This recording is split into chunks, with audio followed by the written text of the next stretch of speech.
जन जन की आवाज, सिटी न्यूज एमपी।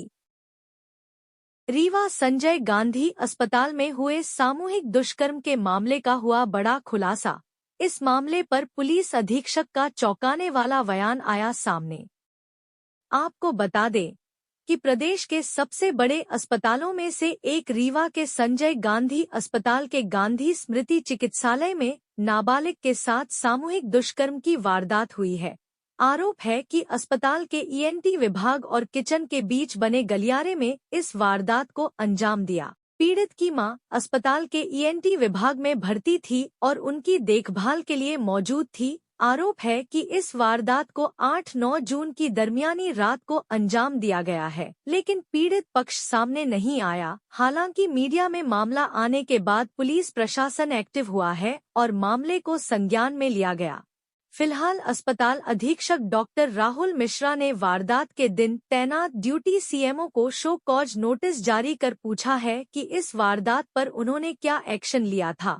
वहीं पुलिस अधीक्षक द्वारा इस मामले पर बड़ा खुलासा करते हुए बयान में चौंकाने वाली बात सामने आई है। देखिए इस मामले पर पुलिस अधीक्षक ने क्या खुलासा किया। 9 तारीख को 9 जून को शाम को पुलिस के पास कुछ अपुष्ट उससे आ रहा था कि एक बालिका के साथ गलत कार्य हुआ है, रेप हुआ है, और जिसके संबंध में फिर हमने तस्दीकी पता रसी स्टार्ट कर दी थी।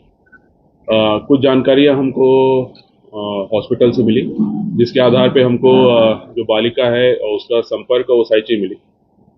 हमने बालिका की मां से संपर्क किया, रात में संपर्क किया, फोन से बात किया और उनसे बात किया कि अगर आपको कोई रिपोर्ट करानी है, कुछ भी कराना है, कुछ आपके साथ गलत हुआ है, बच्चे के साथ कुछ गलत हुआ है, तो हमारे पास आएँ और रिपोर्ट करें। उस समय उन्होंने मना कर दिया कि हम कोई रिपोर्ट नहीं कराना चाहते, हमारे साथ कुछ भी नहीं हुआ है।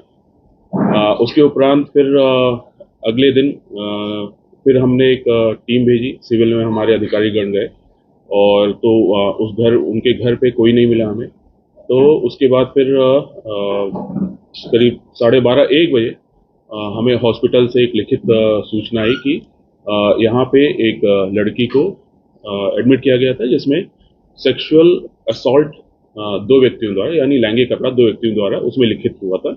और उस सूचना को हमने दर्ज किया और उसके बाद उसका हमने जांच स्टार्ट कर दी, फॉर्मल जांच हमने इसमें स्टार्ट कर दी।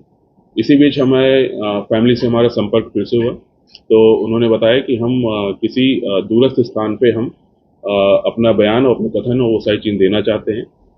तो उसके बाद उनको एक जगह बताई गई, वहाँ पे हमारी टीम भी पहुँच गई सिविल में और उनके फैमिली भी आ गई। और उसके बाद वहाँ पे लड़की के बयान कल शाम को देर रात में दर्ज हुए थे, और जिसमें उसने 2 अज्ञात लोगों द्वारा छेड़छाड़ की घटना बताई थी। उस समय उसने ये बताया लड़की ने कि ये टॉयलेट करने गई थी, उसी बीच उसको चक्कर आ गया। जब चक्कर से उसको जब उसके ऊपर कोई पानी डाला, जब चक्कर से उसे होश आया, जब बेहोशी से, तो उसके साथ कुछ लोगों ने छेड़छाड़ की कोशिश की, उसको फिर से बेहोश हो गई। और जब उठी तो वो हॉस्पिटल के बाहर कहीं भी थी और उसके भाई और उसकी मदर वहाँ पे आई थी, और जो फिर उसको ले जाके उन्होंने एडमिट कराया था। ये उसने कल बयान में दिया था, जिसके आधार पे हमने 354 पुरानी धारा आईपीसी के अंतर्गत उसमें अज्ञात 2 आरोपियों के खिलाफ किया। इसके साथ साथ हमने एविडेंसेस भी कलेक्ट करना शुरू किए थे, क्योंकि हमारे पास एक फुटेज आया था जिसमें स्ट्रेचर पे उस लड़की को ले जाते हुए दिख रहे थे, तो हमने उसको पूरा बैक ट्रैक किया। तो कब आई, कब गई, वहाँ पे कैसे आई, तो उसमें हमने ये देखा कि लड़की अकेले ही बाहर आ रही है और जो प्रतीत हो रहा था कि पूरे होश आवाश में थी। और फिर हमने वापसी का भी देखा, तो वापसी भी अकेले आ रही है। और फिर उसके बाद उसके जब माँ और भाई दिखे, तो उसके बाद उसको वो अनकॉन्शियस सी होने लगी थी, और उसके बाद उसके भाई और माँ ने उसको एक राहगीर की मदद से हॉस्पिटल गेट तक ले गए, फिर वहाँ से स्ट्रेचर से उसको एडमिट कराया गया। तो जब हमने उससे ये पूछा कि यहाँ पे इस तरह से हो रहा है, तब उसने फिर और घटना को उसने खुलासा किया कि एक वार्ड बॉय है महेंद्र, इसकी माँ करीब 20 दिन से एडमिट थी। ये लड़की करीब 7-8 दिन पहले वहाँ से अटेंडर के रूप में अपनी माँ के साथ रह रही थी। वहाँ पे उसका महेंद्र से संपर्क हुआ, महेंद्र इसको कॉल करता था, इसने भी उसको कॉल करना शुरू किया था। तो फिर महेंद्र ने उस दिन को इसको लड़की को बुलाया था कि सुपर स्पेशलिटी के गेट के आगे आके मिलना। और जब इसकी माँ और भाई सो गए थे तो फिर ये वहाँ गई थी। इसके बाद वहाँ पे महेंद्र इसको लड़की के बयान के अनुसार महेंद्र इसका हाथ पकड़ के अब कहा था कि मेरे घर चलो, पास में मेरा घर है, तो वहाँ पे ले जाने के से हाथ उसका पकड़ रहा था। और तभी महेंद्र के पास फ़ोन आया कि इस लड़की को ढूंढा जा रहा है। और तो फिर महेंद्र ने उसको बताया कि तुम तुरंत वापस जाओ, मेरा नाम मत लेना और किसी को बताना नहीं कि मैंने बुलाया था। तो उसके बाद फिर लड़की वो वापस चली जाती है। लड़की का कहना है कि जब वो वापस जा रही थी उसी बीच रास्ते में उसको दो लोग एक बाइक से आए, उन्होंने उसके साथ छेड़छाड़ की और फिर उसके बाद वो दौड़ के वापस आई और जैसे ही हनुमान मंदिर के पास पहुंची वो बेहोश हो गई। बदल बदल के बयान देता रहा, कभी फिजिकली असॉल्ट कर रहा तो कभी ये जरूर है कि ये घटना 8 और 9 तारीख के बीच की है। और हमारे पास जो फॉर्मल जानकारी आई थी वो करीब 10 तारीख को दोपहर में आई थी। और शाम को क्योंकि मीडिया में कुछ मीडियाओं में उसके माध्यम से आ रही थी तो उसमें हमने पता करने की जो कोशिश की थी तो तब भी थोड़ा बताया, लेकिन पूरी डिटेल जानकारी अब एक जो फॉर्मल इंटीमेशन होता है वो हमको 10 तारीख की दोपहर में हमको मिला था। तो बिल्कुल ये भी हम देखेंगे कि क्या कारण रहा कि इतना समय लग गया उस चीज़ में उनको जानकारी देने में, जिसके वजह से इस तरह की स्थिति निर्मित हुई।